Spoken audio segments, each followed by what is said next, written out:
A paz do Senhor Jesus, irmãos.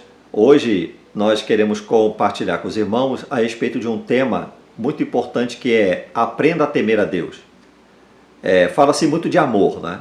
Então está em moda falar de amor. Nós amamos a Deus, amamos os irmãos, amamos as pessoas.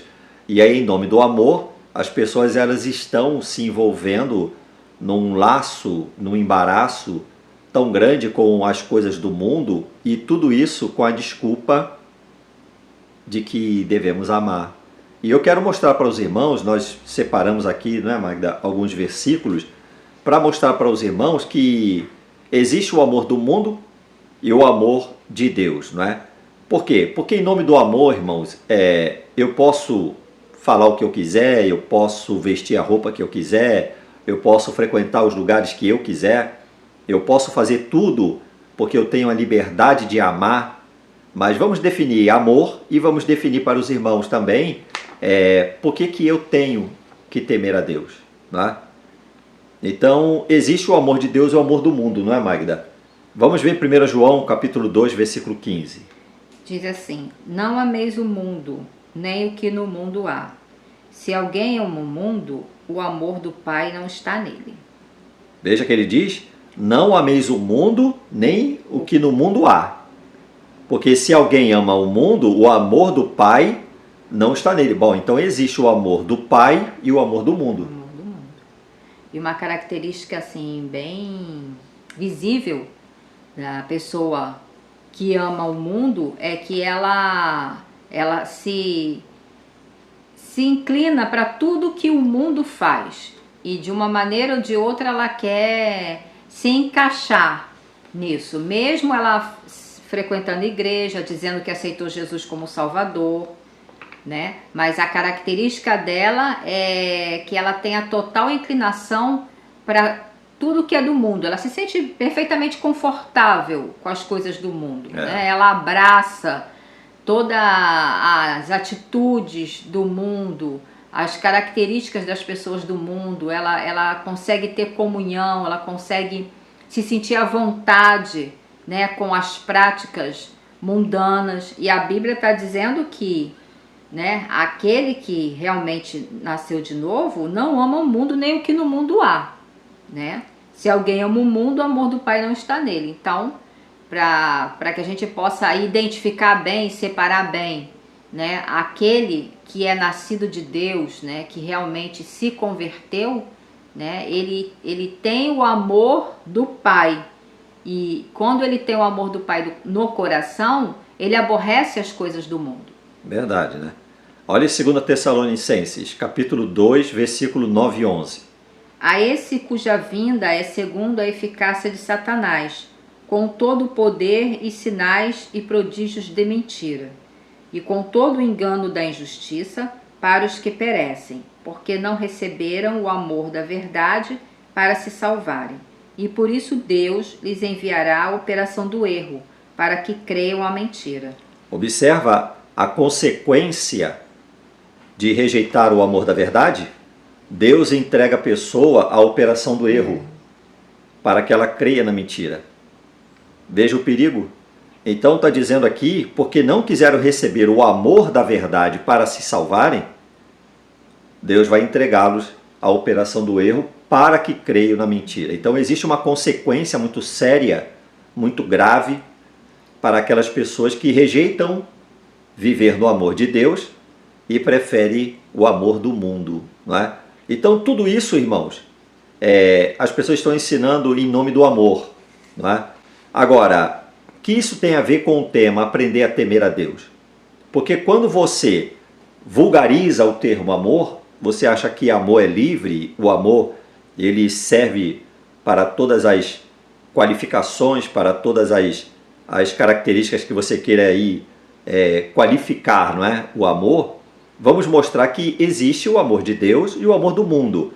E por que nós precisamos nos envolver e estarmos cheios do amor de Deus e não do amor do mundo, não é? É preciso aprender a temer a Deus. E nós temos motivos para temer a Deus.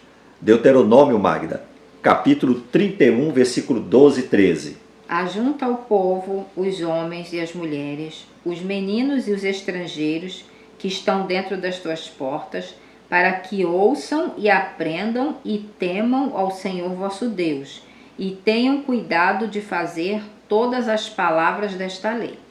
Então, aqui o que a gente percebe, através desse versículo, é que é preciso aprender. Aprender. Ouvir e aprender. Aí entra mais uma característica que hoje nós vemos que está muito em falta, né? No meio evangélico, de uma maneira geral, é o ensino.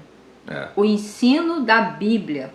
Né? Não é livro, pregador, que é a minha referência, ou um profeta tal, ou um pregador, ou escritor de um livro evangélico. Então as pessoas estão precisando aprender a Bíblia, porque ela é que é o manual, ela que é a regra, né, de fé e prática única, né? Então a gente entende aqui que as pessoas precisavam ouvir e aprender para que então tivessem, tendo conhecimento, você vai adquirir temor. É o versículo 13. Né? É o versículo 13. Isso. Olha o que diz aí o versículo 13. E que seus filhos, que não a souberem, ouçam e aprendam a temer ao Senhor vosso Deus, todos os dias que viverdes sobre a terra, a qual ides, passando o Jordão para a possuir. Então, aqui a gente precisa também destacar a responsabilidade dos pais, porque muitos pais, né, deixam que a igreja venha se incumbir dessa responsabilidade. A vivência, o dia a dia, né, a conduta de como você vai ter que ensinar para os seus filhos, de como ele vai viver e nesse mundo, né, que está rodeado de propostas, de coisas nocivas, de coisas que não agradam a Deus, é responsabilidade dos pais. Então, em primeiro lugar, pesa sobre os ombros do pai e da mãe uma grande responsabilidade, e ele vai responder diante de Deus, se ele não fizer, de estar instruindo os seus filhos. Os seus filhos biblicamente, né, do que é temor a Deus, do que agrada a Deus e do que Deus abomina, do que não agrada a Deus, né? E ele precisa, para ensinar, ele também precisa ser exemplo. Verdade. Ele tem que ser um bom exemplo para os filhos, na sua conduta, nas suas atitudes, tanto em casa, no trabalho, na igreja, onde ele for. O filho tem que ver no pai e na mãe um comportamento bíblico, dentro dos padrões do que a Bíblia ensina, do que é temor a Deus. Você vê que no versículo 12 diz: ouçam e aprendam e temam. No versículo 13 diz: aprendam a temer ao Senhor. Então, aprender a temer. A temer a Deus não é simplesmente, olha, tema a Deus. Mas por que eu tenho que temer a Deus? Nosso Deus, ele é um Deus de princípios, é um Deus de caráter, é um Deus que ele tem os seus estatutos, ele tem suas regras de conduta para o seu povo. E Deus, ele tem, assim como os benefícios para aqueles que obedecem, também ele tem as suas disciplinas, as consequências para aquele que desobedece. Ou seja, nosso Deus é um Deus de regras, não é? Então, olha que diz Provérbios, capítulo 9, versículo 10. O temor do Senhor é o princípio da sabedoria, e o conhecimento do santo a prudência. Aqui nesse versículo eu queria destacar algo que é muito importante, que quando ele diz o temor do Senhor é o princípio da sabedoria, a gente às vezes ouve pessoas falar, cristão, né? Muitos cristãos falam, pede a Deus sabedoria, irmão, né? Mas acontece que não tem como você adquirir sabedoria. A sabedoria que eu estou falando é a sabedoria que vem de Deus, não é essa sabedoria humana, né? A sabedoria que a pessoa vai aprender na escola, na faculdade, na literatura. Não, é a sabedoria que vem do alto, a sabedoria que vem de Deus. Não tem como você adquirir sabedoria sem temor, né? Porque você vai adquirir essa sabedoria que vem de Deus através do temor a Deus. Verdade. Se você teme, você é sábio. não dá para separar. Esse versículo ele deixa isso bem claro. Não dá para separar temor do Senhor de sabedoria. Entendeu? Estão juntos, estão ligados um ao outro. Temor do Senhor é o princípio da sabedoria. Né? Agora olha Provérbios, capítulo 14, versículo 16. O sábio teme e desvia-se do mal, mas o tolo se encoleriza e dá-se por seguro. Né? Agora você vê, Magda, o sábio, irmãos, ele teme e se desvia do mal. O que acontece com o tolo? Ele se encoleriza. Essa palavra no hebraico quer dizer desobedece, né? Ele fica alienado. Olha quantas pessoas estão vivendo alienadas. Alienadas, né? Ouvem tudo. Aprovam tudo aquilo que vai de encontro às ânsias do seu coração. Então, como gostam de ouvir os profetinhas, né? As mensagenzinhas de autoajuda, né? As pessoas vão lá nas redes sociais, aí aparece um personagem, né? Uma caricatura, e diz para você, olha, hoje tem uma profecia para você. Hoje Deus manda dizer para você. E você simplesmente bebe essa água estagnada, esse lixo, né? Você se alimenta desse lixo, intoxicando a sua alma, sem nenhum temor a Deus, porque aqui está falando de aprendizado, né? De aprender a temer a Deus. E aqui está falando que o sábio, ele teme e ele se desvia do mal. Mas o que acontece com o que desobedece? Com o alienado. O alienado, ele se dá por seguro. E aí, irmão, tá aí as consequências, não é? E não se desvia do mal. Não se desvia do mal. Ele se dá por seguro. E aí vive aflito, porque essa palavra mal, ela quer dizer aflição, angústia, sabe, luta, vive atribulado. Aí você vê pessoas que se dizem cristãs, que frequentam até a igreja, que fazem todo tipo de ritual religioso evangélico, não é? Mas vivem em depressão, vive enrolado, não tem comunhão com Deus. Tem comunhão com a igreja, tem comunhão com o pastor, tem comunhão com os irmãos, tem comunhão com a internet, tem comunhão com tudo, menos com Deus. Porque nós sabemos que, vimos lá em cima, existe o amor do mundo e o amor de Deus. O amor de Deus, não tem nada a ver com o amor do mundo. E aqui está falando que o princípio da sabedoria é o temor a Deus. Se você não tem temor a Deus, não aprendeu a temer a Deus, sabe por quê? Porque você não se envolve com as Escrituras. Porque Moisés ele fala para o povo, olha, aprendam e ensinam seus filhos a temerem a Deus. Olha, ensina os seus filhos a temerem a Deus. Por quê?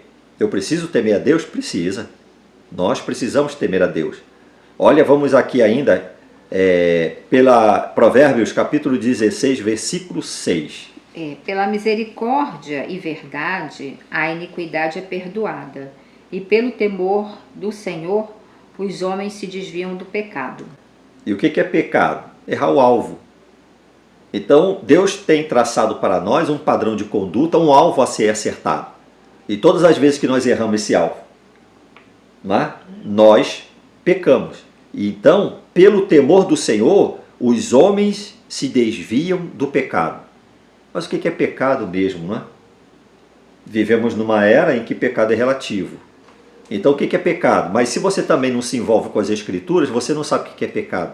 Você não sabe como agradar a Deus. Você não se envolve com as Escrituras, se envolve com tantas outras coisas, e aí fica perdido ouvindo profetadas, esses líderes religiosos por aí, mas você não se envolve com a palavra de Deus. Então, qual é a referência que eu tenho do que é pecado? E aqui está dizendo que pelo temor do Senhor, os homens se desviam do pecado. Veja só Provérbios, Magda, 8, versículo 36. Diz, mas o que pecar contra mim violentará a sua própria alma, todos os que me aborrecem amam a morte. Olha. O que pecar contra mim violentará a sua própria alma. Quer dizer, a pessoa às vezes não tem a noção de como ela vai estar prejudicando a si mesma, a si própria, né? Desobedecendo o que a Bíblia ensina, o que a Bíblia diz. Ela vai estar... O que é violentar a sua alma, irmão? Isso é bem profundo. Né? O que é violentar? Você vai causar dano, né? Como ele acabou de falar. Pessoa atribulada, frequenta a igreja, faz campanha da prosperidade, a campanha da família, né? E ela ali está assídua na igreja, mas vive angustiada, atribulada, vive envolvida em contendas, em brigas familiares, em briga com o vizinho, em briga no trabalho. É problema, rodeado de problema por todos os lados, mas ela está fazendo lá as campanhas na igreja. Mas ela está se afastando da base da vida cristã, que é a regra, né, da palavra de Deus. É a nossa única regra de fé e prática, que é a Bíblia. Ela cada vez mais está se afastando. Então, por falta de conhecimento, interesse nas Escrituras, porque hoje nós vivemos uma época em que há um desinteresse muito grande pela Bíblia, pela palavra, pelo que o que Deus ensina na sua palavra, do que Deus fala, de como é que Ele quer que você ande, que você conduza a sua vida, o seu modo de vida. Então, as pessoas estão se afastando cada vez mais de Deus, porque estão se afastando da Bíblia. Quer dizer, é uma consequência, né?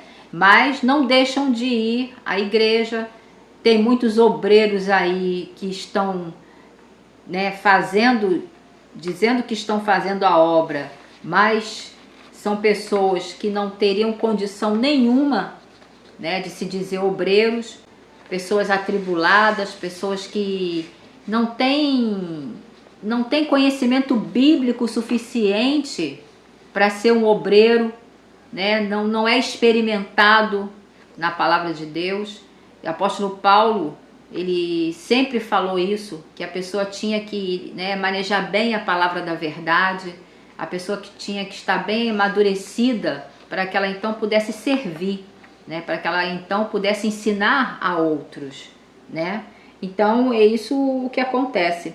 Quando a pessoa ela se afasta da Bíblia, dos ensinamentos, da obediência, ela está violentando a sua própria alma.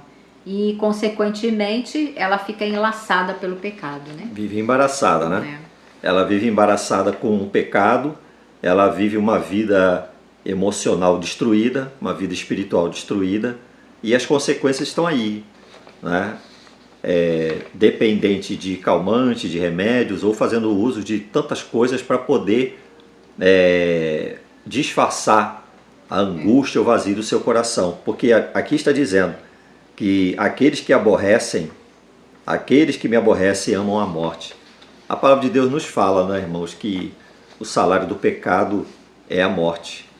Agora, em 2 Coríntios, no capítulo 5, versículo 17, ele nos fala de uma coisa muito importante que Magda vai ler, é que as pessoas se esquecem que quando nós entregamos nosso coração a Jesus, quando nós temos uma experiência de novo nascimento, irmãos, as práticas do mundo, elas têm que ficar para trás. E a proposta do Evangelho é que a pessoa siga uma nova história, uma nova trajetória na sua vida. Mas nós estamos vendo hoje os ditos crentes amarrados à vida passada, nas mesmas práticas, e ainda dizendo que tudo isso em nome do amor, não é? Deus é amor, Deus ama seus filhos e não vai condenar nenhum deles à perdição eterna, não é? Agora, só que filho obedece, filho tem características de filho, não é, irmão? Então, lê, Magda, 2 Coríntios. 2 Coríntios 5,17 diz: assim que se alguém está em Cristo, nova criatura é, as coisas velhas já passaram e eis que tudo se fez novo. Tudo se fez novo. Agora, em 2 Coríntios, no capítulo 7, versículo 1, o apóstolo Paulo, ele nos dá aí uma orientação, que essa orientação não ficou só no Velho Testamento não, tá, irmãos? No Novo Testamento, para aquelas pessoas que dizem, não, mas vocês estão citando Deuteronômio, não é? Estão citando passagens do Velho Testamento que falam sobre temer a Deus e andar nos estatutos do Senhor. Mas veja o que diz 2 Coríntios 7:1. Ora, amados, pois que temos tais promessas, purifiquemo-nos de toda a imundícia da carne e do espírito, aperfeiçoando a santificação no temor de Deus. Viu? Purificar-se de toda a imundícia da carne e do espírito. Aperfeiçoando a santificação aonde? No temor do Senhor. Não é?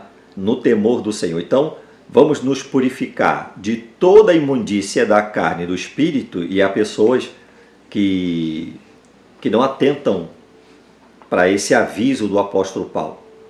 Né? Então nós devemos nos purificar de toda a imundícia da carne e do espírito, aperfeiçoando a santificação no temor do Senhor. Olha o 2 Coríntios, no capítulo 6, versículo 17 e 18. Por isso saí do meio deles e apartai-vos, diz o Senhor, e não toqueis nada imundo, e eu vos receberei. E eu serei para vós pai, e vós sereis para mim filhos e filhas, diz o Senhor Todo-Poderoso. Então, o que me chama a atenção aqui é quando Deus fala, né? Por isso saí do meio deles. No Velho Testamento, nós tivemos vários exemplos, principalmente quando Deus falou para o povo sair do Egito, né? Para a terra que ele ia mostrar. E quando o povo estava para entrar, né, na terra que Deus estava dando para o povo de Israel, ele exortou muito a respeito do povo não se misturar com as outras nações, né?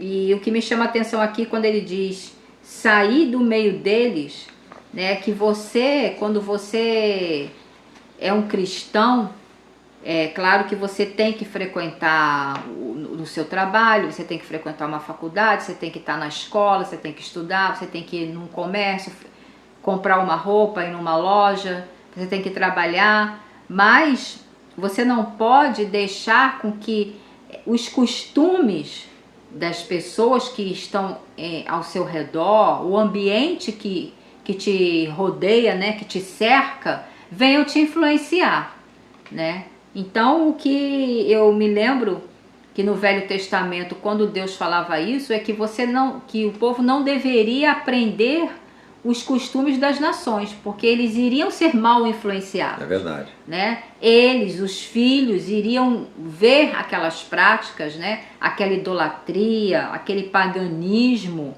daquele povo, né? E isso iria interferir na vida do povo de Israel. E o povo ia acabar se desviando o seu coração, aprendendo aquelas práticas, acabar assimilando aquilo. E isso ia ser um prejuízo para o povo, um prejuízo para os filhos. E hoje nós temos que ter esse cuidado, porque tem muitos cristãos que acham que eles podem perfeitamente ter comunhão com o mundo, com as pessoas do mundo. O Salmo 1 diz o quê? Não se assenta na roda dos escarnecedores, né? Então, se você se mistura com essas pessoas do mundo, você tem comunhão com elas, você acaba se assemelhando a elas. E você acaba tendo uma influência, uma interferência ruim para a sua vida, para o seu lar, para a sua família, para os seus filhos. Quer você queira ou não, vai ter uma interferência ruim. E aí o cristão acha que ele pode ser amigo porque o quê? Em nome do amor. Ah, mas Jesus ensinou a amar. Amar sim, mas você não vai ter comunhão com essas pessoas. Você vai falar do amor de Deus, você vai ser uma testemunha de Cristo, mas você não vai poder ser semelhante às práticas que elas estão fazendo, porque senão você vai estar trazendo prejuízo para a sua vida espiritual, para o seu lar e para a sua família. E olha o motivo, não é? 1 Coríntios capítulo 6, versículo 19 e 20, né? Não sabeis que o vosso corpo é o templo do Espírito Santo, que habita em vós, proveniente de Deus, e que não sois de vós mesmos, porque fostes comprados por bom preço. Glorificai, pois, a Deus no vosso corpo e no vosso espírito, os quais pertencem a Deus. Viu o grande motivo? Não sabeis. Então, se você tem convicção de que você teve um encontro com Jesus, você entregou sua vida a Cristo, você teve a experiência de novo nascimento, aqui está dizendo, não sabeis que o vosso corpo é o templo do Espírito Santo. Essa palavra templo, ela quer dizer o santo dos santos. Era o lugar onde somente o sumo sacerdote, no Velho Testamento, ele entrava para aspergir, né, o sangue ali no propiciatório. Então, meus irmãos, aqui está dizendo que o nosso corpo é o santo dos santos, onde o Espírito Santo habita. Não é? E aí ele fala, olha, ele habita em vós, proveniente de Deus, e que você não é de você mesmo. Então não sou eu quem vai ditar as regras da minha conduta. Não é a minha cabeça que vai dizer para mim o que eu acho, o que eu devo fazer. Eu tenho que ter as Escrituras como um padrão de conduta para a minha vida. Gente, e não é só dentro da igreja. Não é só da boca que Deus está esperando isso. Porque se você, a menos que você não tenha essa convicção, e aí essa palavra que nós estamos falando aqui não é para você, é para aquela pessoa que realmente tem certeza de que teve um encontro real e genuíno com Cristo, não é, Magda? Teve experiência de arrependimento e está sendo aí, ó, vivendo numa confusão porque está ouvindo esses personagens dizendo que tudo vale em nome do amor e da liberdade, não é? Aqui está dizendo que o seu corpo, ele é templo, ele é o santuário, ele é o santo dos santos, onde o Espírito Santo habita, e não somos de nós mesmos. Nós não somos os donos do nosso corpo. E olha o que diz o versículo 20. Porque foste comprado por bom preço. Você está pensando que isso foi de graça? O Senhor Jesus, ele pagou um alto preço lá na cruz do Calvário. Isaías 53 diz que a Deus agradou moê-lo fazendo enfermar. O preço que Jesus pagou pela nossa conversão, pelo nosso resgate, o sangue vertido naquela cruz, não foi de graça não, irmãos. Jesus pagou o alto preço. E aqui diz, glorificai, pois a Deus no vosso corpo e no vosso espírito, os quais pertencem a quem? Pertencem a Deus. Olha que interessante. Essa palavra glorificar, no grego quer dizer exaltar, honrar, conceder glória, manifestar a dignidade e a honra de alguém. De quem que você está manifestando dignidade e honra? Hein? Quando você não se preocupa com o seu corpo, quando você veste o que você quer vestir, quando você apresenta-se de uma maneira sensual, de uma maneira que não agrada a Deus, você está exaltando e honrando quem? A quem? Porque aqui está dizendo que nosso corpo ele é templo do Espírito Santo, não pertence a nós. Ele é o santo dos santos onde o Espírito Santo habita. E aí ele diz, glorificai, honrai a Deus, conceda glória a Deus, manifeste a dignidade e a honra de Deus em você. E aí as pessoas olham para os ditos crentes e vê o que, irmão? Vê uma pessoa de honra, vê uma pessoa digna, vê uma pessoa que não está se apresentando para a sensualidade? Ou você tem achado que Deus só quer o coração? Mas um coração inteiro para Deus, ele manifesta nos seus hábitos, nos seus costumes, o caráter de Deus. Não é? Olha o que diz em 1 Tessalonicenses, capítulo 5, versículo 23. E o mesmo Deus de paz vos santifique em tudo, e todo o vosso espírito e alma e corpo sejam plenamente conservados e irrepreensíveis para a vinda de nosso Senhor Jesus Cristo. E o mesmo Deus de paz, ele faz o quê? Vos santifique em tudo. Em tudo. E todo o vosso corpo, e todo o vosso espírito, alma e corpo sejam plenamente conservados e irrepreensíveis para a vinda de nosso Senhor Jesus Cristo. Aí tem umas criaturas, irmãos, que dizem que Jesus só quer o coração. Jesus só quer o coração. Você veste o que você quiser, você faz o que você quiser, frequenta o lugar que você quiser, você fala o que você quiser, você faça porque faça o que você quiser, porque Jesus só quer o seu coração. Isso é mentira do diabo. Isso é mentira. Aqui está dizendo que o seu espírito, a sua alma e o seu corpo sejam plenamente conservados e irrepreensíveis para a vinda de nosso Senhor Jesus Cristo. Irmãos, quando nós entregamos a nossa vida a Cristo, o Espírito Santo está trabalhando na nossa vida, nos preparando para aquele encontro, para o encontro com o noivo. E Jesus, com certeza, não virá resgatar, não virá buscar uma prostituta, uma meretriz.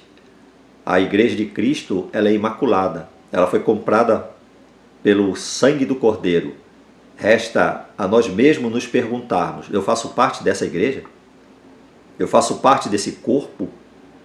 Eu faço parte da noiva de Cristo?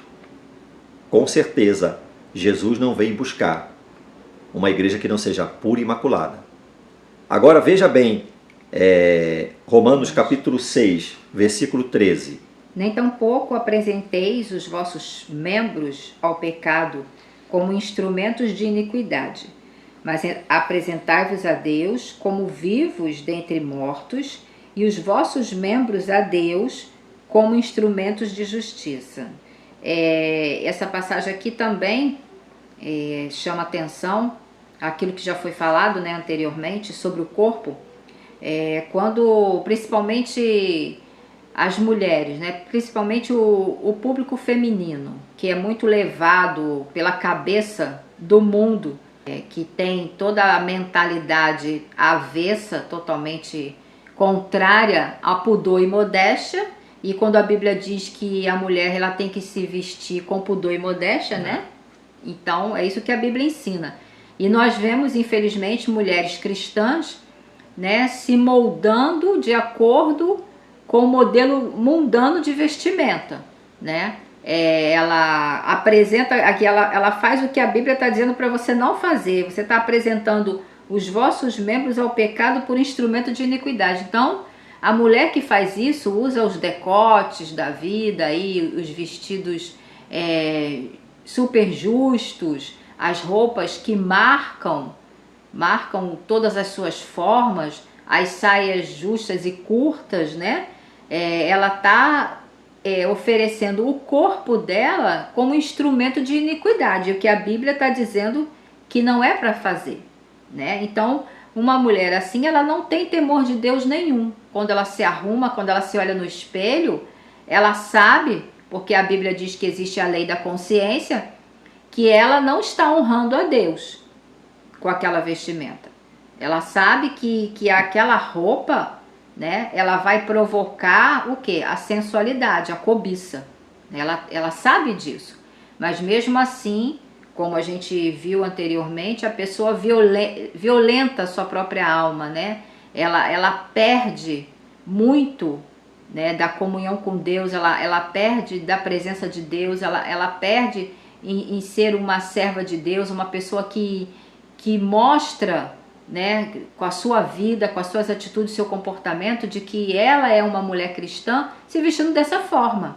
Então ela está desonrando a Deus, está desonrando a si própria, né? E isso é o que o apóstolo Paulo está dizendo aqui, né? Você não pode apresentar, né, os seus membros, o seu corpo ao pecado como um instrumento de iniquidade, né? Mas você tem que se apresentar a Deus, e você sabe qual é a forma digna, honrosa, né, que a Bíblia diz que a mulher cristã deve andar e se vestir.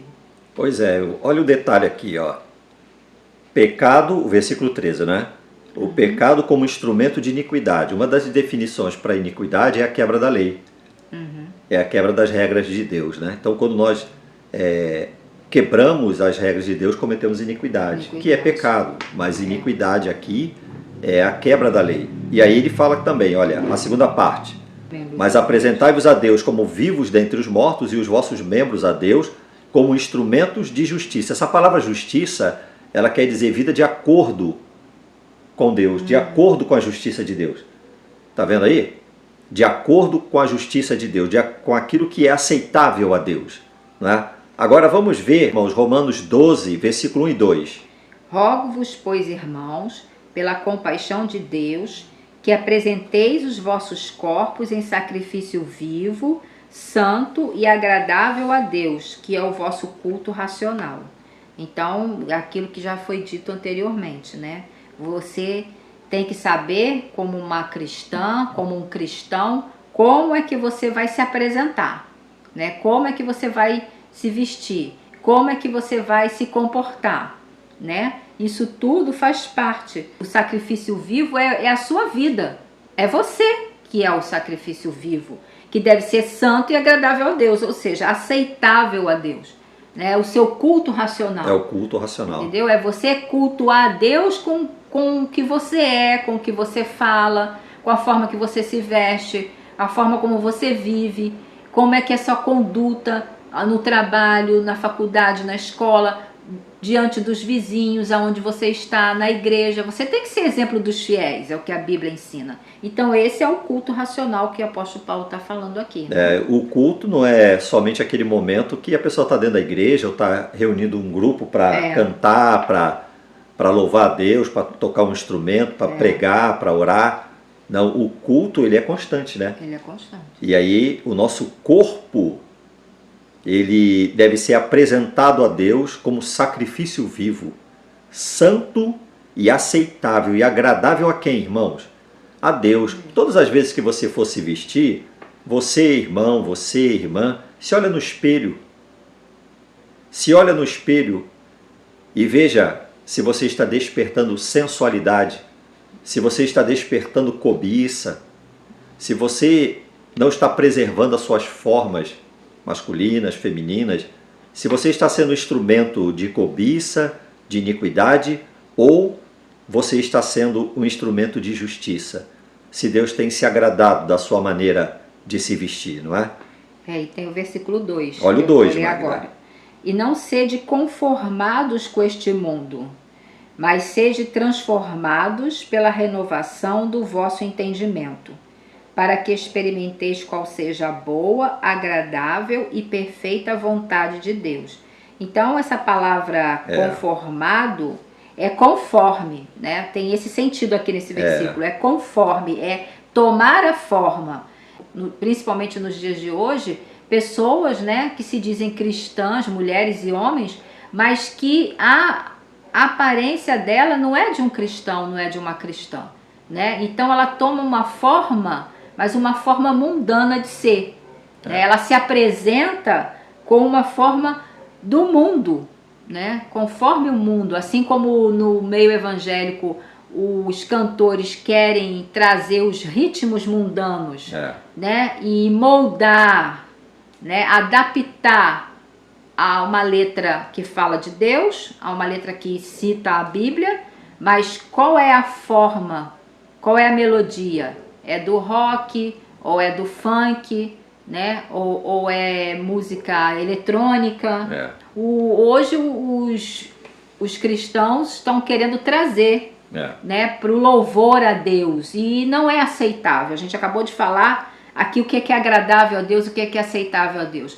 Com certeza, conhecendo o caráter de Deus, todo aquele que conhece o caráter de Deus, aquele que lê a Bíblia, entende, estuda a Bíblia e sabe qual é o caráter de Deus, com certeza, pelo caráter de Deus, você sabe que Deus não vai aceitar. Assim como Ele não aceita a tua forma deformada pelo mundo diante dele, para se apresentar a Ele, também Ele não vai aceitar um louvor desse tipo. Infelizmente, nas igrejas, grande parte das igrejas estão contaminadas, né, por esses ritmos mundanos no louvor a Deus. E nós sabemos e entendemos pela Bíblia que o Senhor não vai aceitar esse tipo de louvor.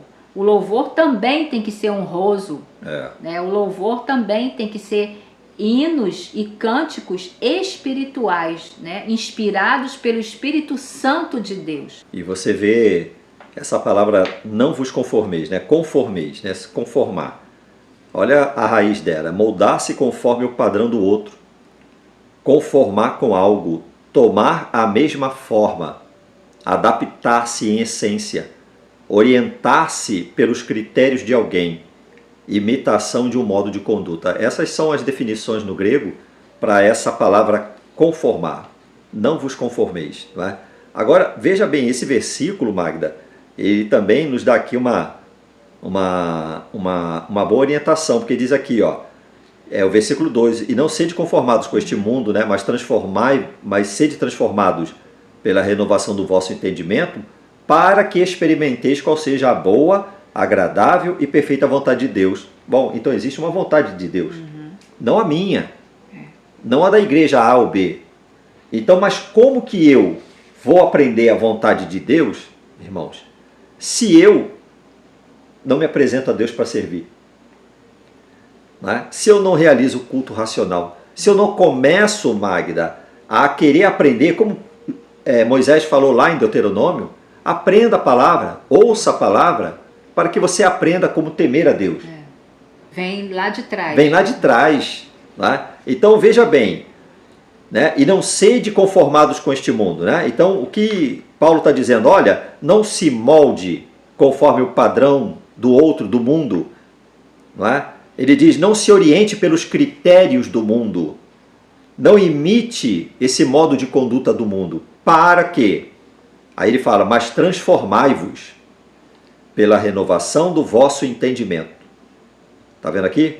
Sede transformados. Essa palavra transformar, não é, Magda? Lê a definição para a gente, Magda. A palavra transformar vem de metamorfose. Mudar de forma tem o mesmo sentido de uma mudança que vem do interior e se externa. É aquilo que a gente está falando desde o início aqui do vídeo, né? Que é o que acompanha o novo nascimento. Você recebe uma nova natureza quando você aceita a Jesus como o único Senhor e Salvador da sua vida. Eu não estou falando de você sair de uma religião X para vir para a religião evangélica, porque evangelho, a palavra evangelho não é uma religião. O evangelho, a definição é o poder de Deus para a salvação de todo aquele que crê, né? O apóstolo Paulo já diz isso nas suas cartas. Então, se você realmente teve uma experiência de novo nascimento, você aceitou a Cristo, Jesus passa a habitar no seu coração, você passa a ser o templo do Espírito Santo, que aqui nós falamos e mostramos vários versículos, né? Que diz que nós somos o templo do Espírito Santo. Então, essa nova natureza habita em mim, a natureza divina, a natureza de Deus, né? A partir daí, não tem como você não ser transformado. Né? Se você não for transformado, você ainda precisa ter essa experiência pessoal. Né? Não de você sair da religião X ou Y e ir para dentro de uma igreja evangélica e achar que você está salvo pelo fato de você estar frequentando os cultos, estar ouvindo as pregações, estar participando do louvor, da escola bíblica. Mas o que diz aqui, ó? A mudança, né, tem sentido de uma mudança que vem do interior e se externa. Né? Então, essa mudança ela vai começar no seu interior, né, e aí ela vai se externar. Então, você vai começar a adquirir hábitos, atitudes, modo de vida, né, em todas as áreas da sua vida, dessa nova natureza, que é aceitável a Deus e é agradável a Deus, aquilo que a gente já leu também. É verdade. Né? Então você vê que esse Romanos 12, 1, 2, ele nos fala claramente que, olha, é deixar o mundo, a forma do mundo, né? Ser transformado, né? Haver uma metamorfose em nós, que é o novo nascimento, ter uma nova natureza. Para quê? Para que experimenteis qual seja a boa, agradável e perfeita vontade de Deus. Então, nunca essas pessoas vão experimentar a vontade de Deus. E a vontade de Deus é o que, irmãos? Boa, agradável e perfeita. Veja por que há tantas pessoas, tantas igrejas derrubadas espiritualmente, prostradas espiritualmente, caídas espiritualmente. Você já percebeu que é tudo porque ignoram a palavra do Senhor? Você já percebeu isso? Como teve uma determinada criatura que disse que o povo não quer, e olha que sai da boca de quem diz que é crente, não é? Mais ou menos foram essas as expressões que ela disse, que o povo quer pecar em paz. Jamais essa pessoa ela teve uma experiência real e genuína de salvação. Tem carteira de membro, frequenta a igreja, participa do que quiser dentro da sua igreja, mas não tem o selo do Espírito. Não é a habitação do Espírito Santo, não é o santuário, não é o santo dos santos onde o Espírito Santo habita. Veja, Magda, o Salmo 119, 14, versículo 14. Sejam agradáveis as palavras da minha boca e a meditação do meu coração perante a tua face, Senhor, rocha minha e redentor meu. Sejam agradáveis as palavras da minha boca. Olha, precisa dizer mais alguma coisa, irmão? Quantos cristãos aí, pastores entre aspas, falando palavrões? Tem uma certa criatura aí que disse que a igreja ama e que é mentira. Eles sabem o espírito que eles servem e eles sabem quem tem usado a vida deles, né? Que é o pai da mentira. Olha Mateus capítulo 12, versículo 36, Magda. Mas eu vos digo que de toda palavra ociosa que os homens disserem, hão de dar conta no dia do juízo. Até a palavra ociosa. Até a palavra ociosa. Nada vai cair por terra. E você acha que as suas vestimentas não vão? O seu comportamento não vai? Você não terá que prestar contas a Deus? Sim, as palavras, elas têm um peso muito grande, Muito né? grande. A Bíblia, ela é repleta de exemplos, até mesmo no Velho Testamento, né? E alguns versículos falam sobre palavras árduas. Aqui, essa que a gente acabou de ler foi palavra ociosa, porque as palavras do cristão têm que servir para edificação, né? A Bíblia ensina isso, né? Você, quando fala, a sua palavra tem que ser para que edificar quem está ouvindo. Então, palavras que são destrutivas, né? São palavras que destroem, né? Você não pode proferir palavras que vai causar naquele que está te ouvindo uma raiz de amargura, né? Vai causar uma opressão, uma tristeza.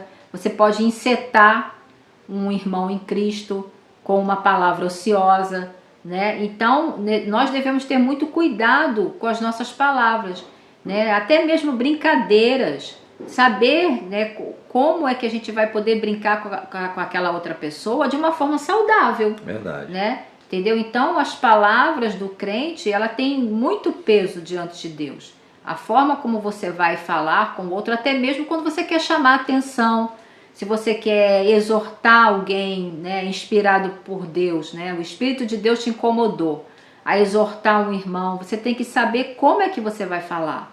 Porque às vezes o outro está com o coração tão estraçalhado, né? Pela tribulação, pela angústia, pela depressão, e que você vai ter que saber como é que você vai falar, de que forma você vai chegar e pesar bem as palavras para que você não venha potencializar, né, esse prejuízo que ele já está vivendo por conta de uma circunstância, de um problema que ele está passando, né? Então é aquilo, pedir sempre a Deus muita sabedoria.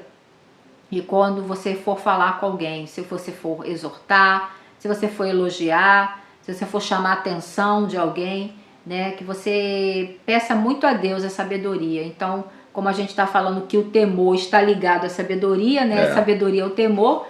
Então, aquele que teme a Deus, né, ele tem que estar sempre ligado com o Senhor para que o Senhor ensine as palavras certas que ele deve falar com outra pessoa.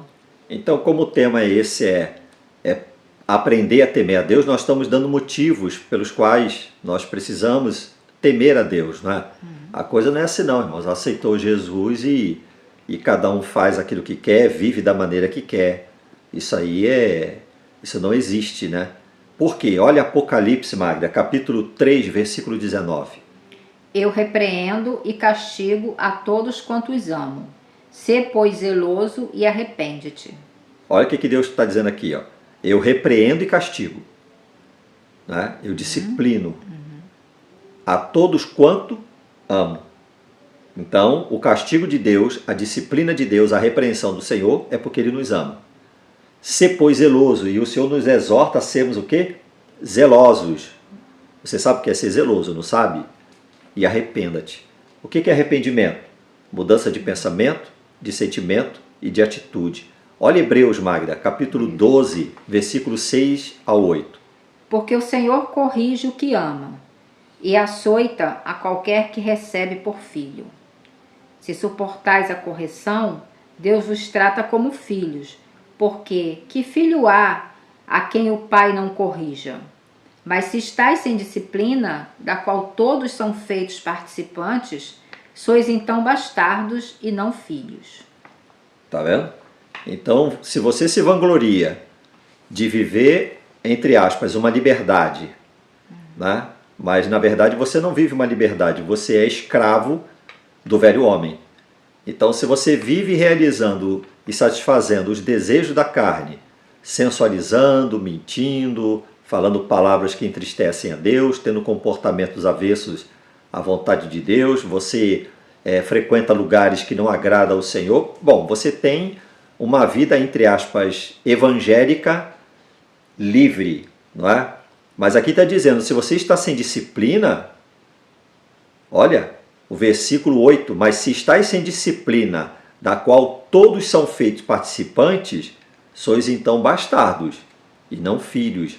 Então reavalie essa sua conversão, reavalie a sua entrega, que você diz que entregou seu coração a Cristo, porque você está em perigo. Porque quando Deus entrega uma pessoa a si mesma, é porque o próprio Deus já entregou ela à indisciplina, à destruição.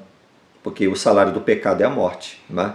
E outra coisa importante está aqui no versículo 7, que diz: se suportais a correção, Deus vos trata como filhos. Quer dizer, suportar a correção. Uma outra característica do nascido de novo, né, do salvo, é que quando ele é corrigido por Deus, né, quando ele está desconcertado, quando ele está desviado dos caminhos do Senhor, quando ele está afastado, né, e ele está na prática do erro, ele, quando é corrigido pelo Senhor, logo, né, ele com humildade, ele aceita essa correção. Verdade. Então, se a pessoa que se diz cristã e for corrigida pela palavra de Deus, ou alguém, né, citar a Bíblia para ela e ela dizer que não, e ela rebater, e ela se rebelar, é uma característica, né, que essa pessoa ainda precisa de uma experiência de conversão genuína. Verdade. Né? Olha Hebreus, Magda, capítulo 2, versículo 1 ao 3. Portanto, convém-nos atentar com mais diligência para as coisas que já temos ouvido, para que em tempo algum nos desviemos delas. Porque se a palavra, né, o versículo... Porque se a palavra falada pelos anjos permaneceu firme, e toda transgressão e desobediência recebeu a justa retribuição, como escaparemos nós se não atentarmos para uma tão grande salvação, a qual, começando a ser anunciada pelo Senhor, foi-nos depois confirmada pelos que a ouviram. Está vendo aqui, Magda? Devemos atentar com mais diligência. Essa palavra atentar quer dizer o quê? Devotar pensamento, dedicação e esforço. Né? Dedicar a Deus, esforçar, fixar nossos pensamentos. Haver uma dedicação e esforço para agradar a Deus. Por quê? Porque ele está dizendo aqui no versículo 3, como escaparemos nós se não atentarmos para uma tão grande salvação? Como é que você pretende escapar vivendo uma vida, né, uma vida livre, desregrada e dizendo-se filho? Porque tem uma carteira de membro, porque canta na igreja, porque você diz que é cristão, você acha que por causa disso, sem ter a mínima evidência, o fruto de um convertido, de um nascido de Deus, você acha que você estará livre do que está por vir? Porque está dizendo aqui, como que você pretende escapar se você não atentar para uma tão grande salvação? para os conselhos do Senhor, para aquilo que foi realizado, para que você não servisse mais ao pecado. Olha em 1 Tessalonicenses, Magda, capítulo 4, versículo 3 ao 5. Porque esta é a vontade de Deus, a vossa santificação, que vos abstenhais da fornicação. O versículo 4. Que cada um de vós saiba possuir o seu vaso em santificação e honra, não na paixão da concupiscência, como os gentios, que não conhecem a Deus. Então, a característica de quem não conhece a Deus é viver na concupiscência. Na paixão. É viver na paixão. Aí você diz que conhece a Deus, mas vive na concupiscência, vive na cobiça, vive na paixão. Aqui está dizendo que isso é característica de uma pessoa que não conhece a Deus. Essa palavra conhecer é conhecer por experiência, por relacionamento, por intimidade. Então, aquela pessoa que diz, eu tenho relacionamento com Deus, eu conheço Deus, ele certamente terá características de quem anda com Deus. Não é? Porque as características de quem anda na concupiscência, de quem anda na fornicação, na prostituição, são características daqueles que nunca tiveram um encontro real com Cristo, o qual a Bíblia chama de gentios. Não é? Agora, Efésios capítulo 4, versículo 22 ao 24.